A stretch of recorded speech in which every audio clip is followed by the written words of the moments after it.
Now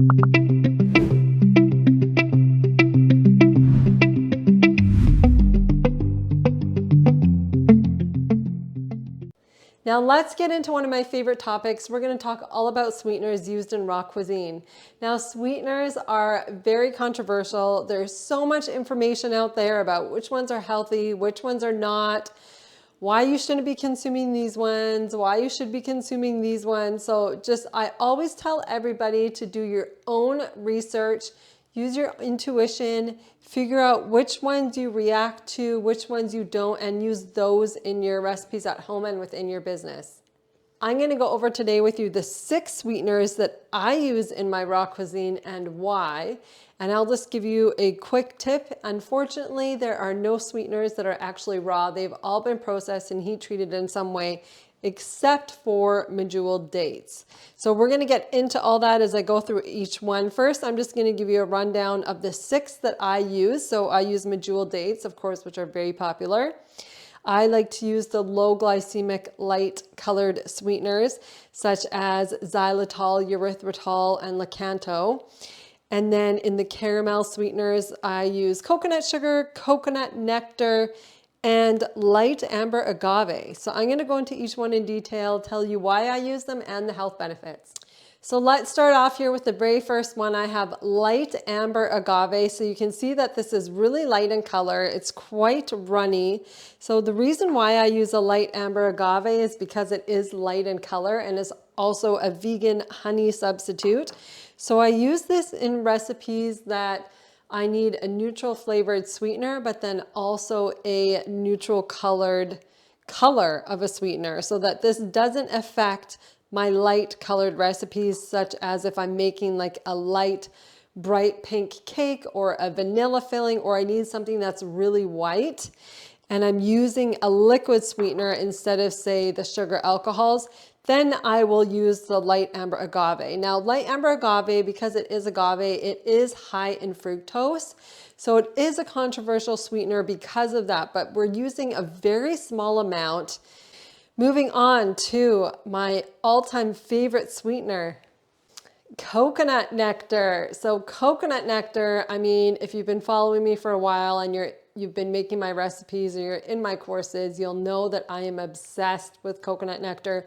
Coconut nectar is full of minerals. There's been so many studies done on the health benefits about how many minerals it does contain. And it's still low glycemic. It's only a 35 on the glycemic index, which is still quite low. And it has this beautiful, robust, caramelly kind of flavor. So it's great to use in chocolate or chocolate flavored desserts. Now, the reason why I use coconut nectar as opposed to maple syrup is because maple syrup is quite strong in flavor for me. Like, it just has that really strong maple flavor. So if I use it in recipes, it's the first thing that I taste.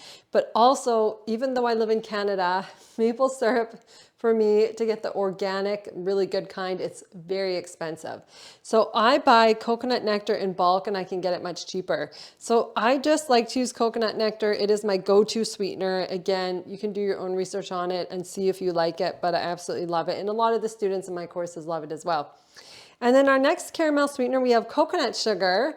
Now, coconut sugar is a very popular sweetener to use because it's a much healthier alternative to brown sugar, for instance. So I like to use this again in chocolate flavored recipes because it has that caramelly flavor. And it's just a good, easy sweetener to use overall. It's also low glycemic as well and still has some mineral content. And coconut sugar, you'll see that it is quite grainy. So I do like to powder it if I'm using it in a frosting, for example, and I want to reduce a lot of this grain.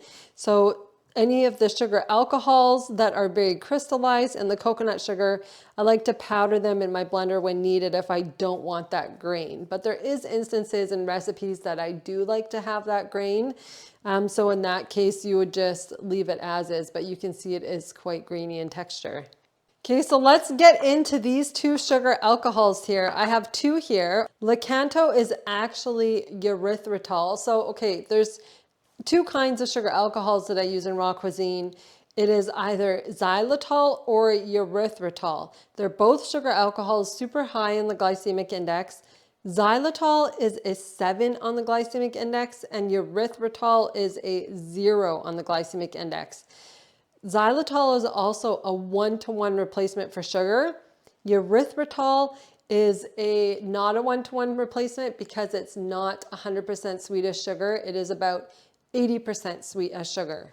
So erythritol, you can get erythritol by itself and it'll look exactly like xylitol. It's just a crystallized sugar like this.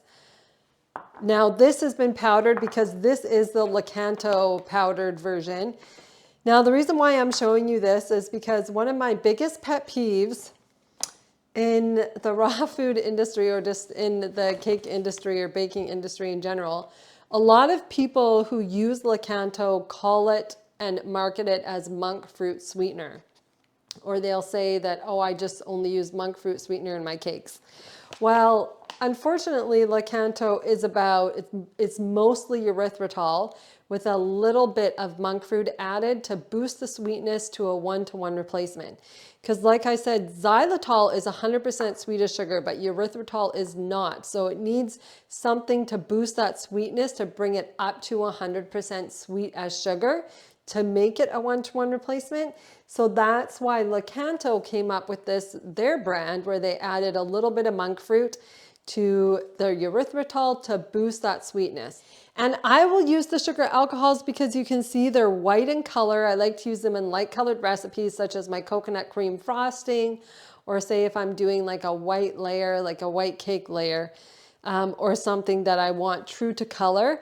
Another fun thing to do with the xylitol or the crystallized erythritol, just the crystallized version, not the powdered version, is to candy things in the dehydrator. So like making candied citrus slices or candied fruit.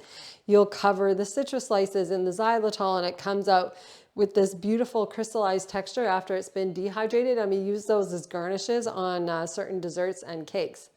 So getting into our last sweetener here, we have some dates. Medjool dates are raw. They have not been processed or heat treated in any way. They're picked like this and then they just dry naturally because they're really high in sugar. Now you do want to keep dates in the fridge because they do have a susceptibility of getting insects or eggs hatching, for example. There's a lot of dates that actually do have worms, unfortunately, which is just a reality. So you want to open them up and pit them, and you want to kind of inspect them to, oh, and you know what? Oh, I'm so happy that this happened in this one.